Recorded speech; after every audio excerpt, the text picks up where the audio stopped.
In early February 2026, a single guidance line helped erase roughly $170 billion of market value in a blink. Not months, not weeks. In 48 hours, the market took a company that had just reported $113.83 billion in quarterly revenue and treated it like it had confessed a structural problem. And the strangest part is this. The move looked like a crash to anyone watching the price. But in the data, it looked like an entry. They said this could never happen, not like this. Not in the middle of a celebration cycle where every headline is about artificial intelligence, record highs, and unstoppable demand. Yet the tape did what the tape always does when a regime changes. It punished certainty, it repriced assumptions, and it forced the story to reveal the mechanism underneath. Here's where it gets interesting.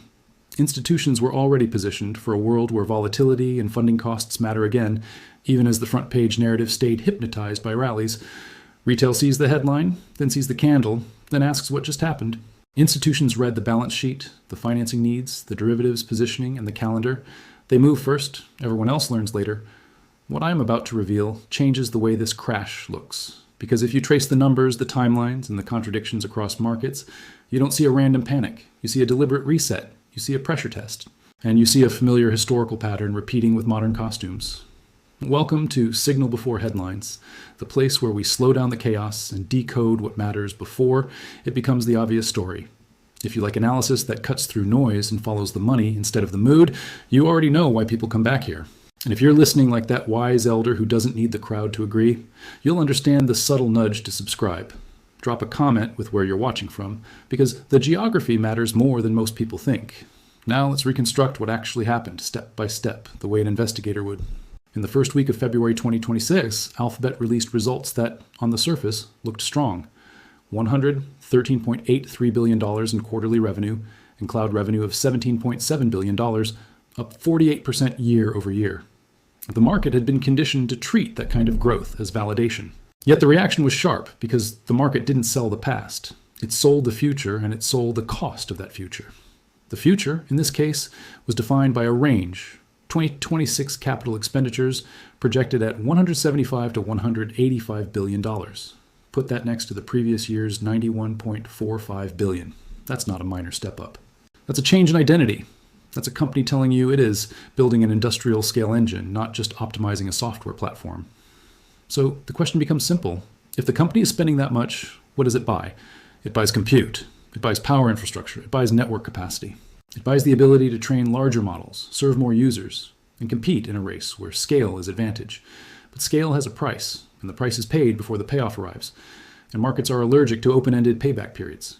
That single range shifted a quiet debate into an unavoidable one. For years, the dominant valuation story in big tech was asset-light dominance, high margins, scalable software, a machine that could buy back shares and still grow. But the AI build-out is not an asset-light story. It's data centers, chips, power, cooling, network, and land. It's the kind of spending that turns tech into something that starts behaving like infrastructure. And infrastructure has different rules. It is capital hungry. It is sensitive to interest rates and funding windows. It invites competition on capacity. It forces choices about balance sheets. The market wasn't just reacting to a number, it was reacting to a regime change. That's why the move felt violent. $170 billion in market cap can disappear fast when the market decides the old multiple no longer fits the new reality. But the central mystery is this. If this spending is the engine of the next era, why did the market react like it was a problem? Because the market understands something most narratives ignore. When an entire sector moves into a capex arms race, returns become uncertain, timing becomes everything, and financing becomes the battlefield. Zoom out one more layer. Across the industry, the AI build-out was increasingly framed as a spending wave approaching roughly $660 billion. That's not a trend, that's a macro event. It is the kind of number that competes with national budgets and rewrites credit markets. And when that much money is chasing compute, the bottlenecks shift. It's not just who has the best model. It's who can secure power, supply chains, and the cheapest cost of capital. Now the pricing contradiction sharpens. A company can post stunning revenue and still get punished if the market believes the marginal dollar of investment is earning a lower return than the last dollar did. Growth can be real, and the multiple can still fall. That's what a regime change looks like. The business can be strong, while the valuation framework breaks. This is exactly where history begins to rhyme. When markets transition from cheap growth to capital-intensive growth, they rarely glide. They lurch, they overshoot, they correct. Then they consolidate around the players with the deepest funding and the fastest capacity build. Think back to 2000. In 2000, a technology boom turned into an infrastructure reality. Companies raced to build networks and capacity because the internet was real and demand was growing. Capital poured in, valuations detached, and then the crash arrived. The crash did not prove the internet was fake. It proved the pricing was wrong for the financing reality. The result was brutal for those who bought the story at any price. But it was a once-in-a-generation entry for those who understood that a crash can be a transfer event, not a truth event. Now go back further to 1987. In 1987, the market learned how leverage, portfolio insurance mechanics, and crowded positioning can turn normal selling into a cascade.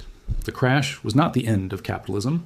It was a mechanical event that exposed a mismatch between perceived liquidity and actual liquidity. Those who understood the mechanism didn't just panic. They assessed what broke and what didn't, and they watched how policy and positioning rebuilt stability. And in 2008, the script was even clearer. In 2008, the story was housing and credit, but the deeper mechanism was maturity mismatch and leverage against assets that couldn't be marked cleanly when confidence snapped. When the unwind came, it felt like an ending. But it also created entries into assets that had been punished for a liquidity crisis rather than a long-term value crisis. The winners were not the loudest. They were the ones with patience, funding, and a map of what the crisis was actually about. Now in 2026, the costume is AI, but the pattern is the same. A concentrated theme becomes crowded. Funding needs rise. Volatility is sold until it can't be. And then the market delivers a crash that functions like a clearing event. Not an ending, an entry. Let's talk about the players, because this is not just one company's guidance. It is a network of institutions, exchanges, and funding channels reacting to a capital regime shift. Start with the issuers. If the industry is marching toward hundreds of billions in spending, that money comes from somewhere. It comes from operating cash flow, from existing cash piles, and increasingly from debt markets. That's why major banks and strategists began talking openly about a wave of high-grade issuance tied to the AI build-out, with estimates like $337 billion in potential tech and media bond issuance. That signal matters because debt issuance is not just financing. It is a schedule. It is a set of maturities. It is sensitivity to credit spreads. It is a dependency on market windows staying open. Now look at the allocators. Pension funds, insurers, sovereign wealth, and large asset managers are not buying stories. They are buying cash flows, balance sheet strength, and liquidity characteristics. When a sector shifts into capital intensity, those allocators start sorting the winners by who can fund the build at the lowest cost and who can keep optionality. That sorting process creates pressure. Some names become must-own, while others become too uncertain, even if the products are good. Then there's the trading layer. Volatility is where risk is priced, hedged, and transferred. And in early February 2026, the derivatives market showed heavy short-term positioning around volatility itself. In one weekly VIX expiry window, open interest totaled 93,451 contracts, with 62,607 calls and 30,844 puts. That mix matters because it suggests a market that is not calmly hedging in the background. It suggests a market that is actively trading the probability of a shock. This is the part no one is discussing. Derivatives positioning can turn a normal repricing into a speed run. When dealers are short gamma, moves accelerate. When hedges are layered into narrow time windows, the market becomes more jumpy. And when a macro narrative collides with a mechanical setup, you get those sudden air pockets that look like panic but behave like forced adjustment. Now add the global layer, because stress rarely stays local.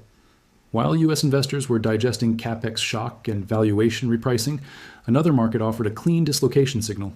In South Korea, equities were surging, and yet the volatility index tied to that market doubled in less than 2 months to above 50. Think about how odd that is. Volatility is usually higher when markets fall, not when they rise. Rising prices with rising volatility is a sign of tension, not comfort. It tells you that participants are not confident in the rally's foundation even as they participate in it. A volatility index above 50 is not a footnote. It is a siren. It implies that traders are paying up for protection even while prices are advancing, which often happens when there is hidden leverage in the system. Sometimes that leverage is in structured products. Sometimes it's in crowded carry trades. Sometimes it's in local funding structures that look stable until they don't. You don't need to guess which one. You just need to recognize the signature. The market is smiling on the surface and sweating underneath. There is another institutional tell that shows up during these transitions: the way collateral is treated. When a theme gets crowded, the system can look calm until lenders and clearinghouses quietly adjust the terms. Haircuts widen. Financing gets a little more expensive. Margin requirements creep higher. None of that needs to be announced with sirens, because the impact is automatic. If a strategy was built to earn a small edge with leverage, a small change in those terms can force a large repositioning. And the repositioning happens fast because it is rule-based. This is why the timing around catalysts matters. When big positioning sits in short-dated options, a sudden gap in price can push dealers to hedge immediately. When that hedging pushes prices further, risk models recalibrate, and some players are forced to sell into weakness. The market then looks like it is rejecting a story, when it is actually unwinding a structure. After the unwind, the same story can still be true, but the ownership base has changed. The weak holders are out. The strong holders, the ones with time and liquidity, step in when the forced selling fades. If you want the simplest mental model, think of it like a spring. A crowded trade compresses the spring by selling protection and borrowing stability from the future. A regime shift releases the spring, and the release is the crash. The point after the release is where risk can be priced again, and that's why the entry so often appears right after the snap, not after the applause returns to the room. That is the quiet proof. The rules change first in the plumbing, and the price reacts before the headlines can explain why to you. So here's the dislocation. Two data streams telling opposite stories. And this mismatch cannot persist. Either volatility collapses because the market truly stabilizes and funding remains easy, or the market reprices because volatility is accurately warning that liquidity and valuation assumptions are out of alignment. History says the second outcome tends to show up when capex races meet crowded narratives. Now let's lay out the proof with numbers, because this is not opinion. This is pattern. First proof is the capex regime shift. $175 to $185 billion in projected spending is not incremental. Compared to $91.45 billion the year before, it changes free cash flow expectations, it changes buyback capacity, and it changes the competitive landscape. It also implies that competitors will respond. No one wants to be the one who underbuilds in a race where scale compounds. Second proof is the market's reaction magnitude. Roughly $170 billion of value evaporating on guidance is what happens when the market realizes the multiple was anchored to the old world. That is a repricing event, not a quarterly misevent. Repricing events are violent because they force everyone to update models at the same time. Third proof is the derivatives, calendar, and size. 93,451 VIX weekly contracts in a single near-term expiry is not casual. It signals that volatility itself is being traded as the asset, not just as a hedge. When volatility becomes the trade, the market becomes more sensitive to catalysts because positioning amplifies moves. Fourth proof is the global volatility contradiction. A volatility index doubling to above 50 while stocks rise is the kind of thing you see when there is hidden leverage, fragile liquidity, or a collective fear that the rally is built on foundations that can crack quickly. The mechanism is how capital intensity and volatility positioning interact to produce a sharp drop that clears the system. Picture the market like a crowded theater. Everyone is enjoying the show. Everyone is leaning forward because the plot is exciting. Then someone quietly changes the seating arrangement. The aisles narrow. The exits are less accessible. Most people don't notice because the show is still good. But the moment there's a loud noise, the movement becomes chaotic because the structure changed. CapEx guidance is that structural change. It narrows the aisles. It tells investors that cash that might have gone to buybacks, dividends, or flexibility is going into concrete and silicon. It tells credit markets that issuance might rise. It tells equity markets that returns will be backloaded and uncertain. It tells competitors to spend too, which can compress future margins. None of that is visible in a single quarter's earnings, but it is visible in the financing math and the time value of money. Now add volatility positioning. When many participants have sold volatility, either explicitly or through strategies that benefit from stable markets, a sudden repricing forces them to hedge. Hedging means buying options or selling futures. Selling futures pushes the market down. Down moves raise volatility. Higher volatility makes hedges more expensive and triggers more hedging. That's the cascade. It's not a conspiracy. It's a chain reaction. It's cause and effect. And once that chain reaction begins, you can get what looks like irrational selling. But it's often mechanical. A fund hits a risk limit, a dealer adjusts delta, a systematic strategy reduces exposure, a levered position gets trimmed. The market doesn't need everyone to panic. It only needs enough participants to follow rules at the same time. This is why the market can move faster than narratives. The narrative catches up after the mechanical process has already executed. By the time the headline is fully digested, the positioning has already shifted. So why call it an entry? Because the crash performs two functions.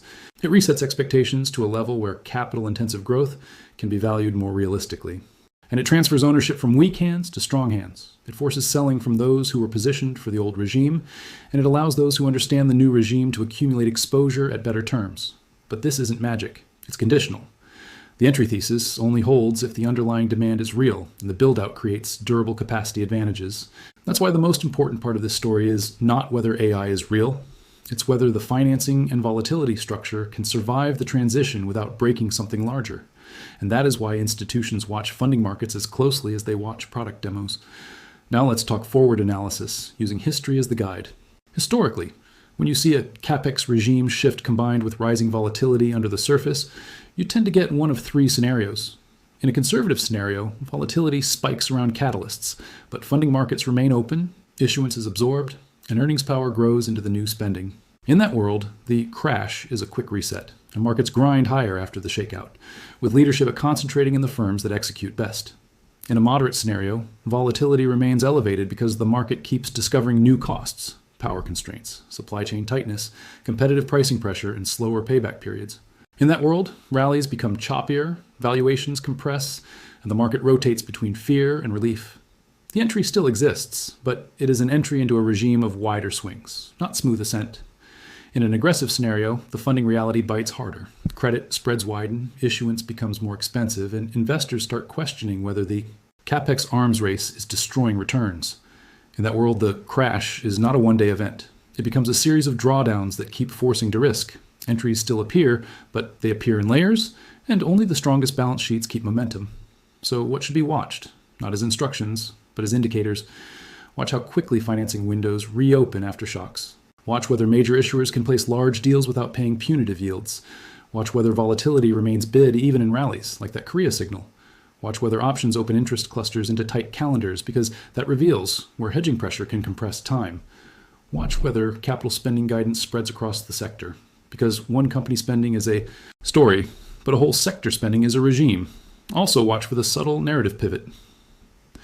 You are hearing the market adapt. That pivot often happens after the crash, not before it. That's why the crash can be the entry. It's the moment the market starts pricing the real question. Here's the divide. There are those who interpret a sharp drop as the end, and those who interpret it as information. The difference is not IQ, it's attention. It's whether you read price as emotion or as a message about structure. Information gap becomes a wealth gap because institutions don't need certainty. They need probability. They don't need perfect narratives. They need to understand which assumptions just changed. When the assumption changes from asset light to capital heavy, you can expect repricing. When you can expect repricing, you can expect a clearing event. And when a clearing event happens, you can expect the next phase to begin with ownership rearranged. That's why the crash can be the entry. Not because pain is good, but because resets are how markets make room for new realities. The proof is in the numbers, the spending shift, the issuance expectations, the volatility positioning, and the contradictions across markets that show stress building even while prices climb. So when you see the next sudden air pocket, don't just ask what headline caused it. Ask what structure made it possible. Ask what assumptions were invalidated. Ask who had already positioned for the new regime, because that's where the real story lives. This is signal before headlines, where we decode what matters before its headlines. If this connected dots you hadn't seen, you know what to do. And remember, the question isn't whether the regime shifts unfold. The question is whether you recognize the reset while it still looked like a crash.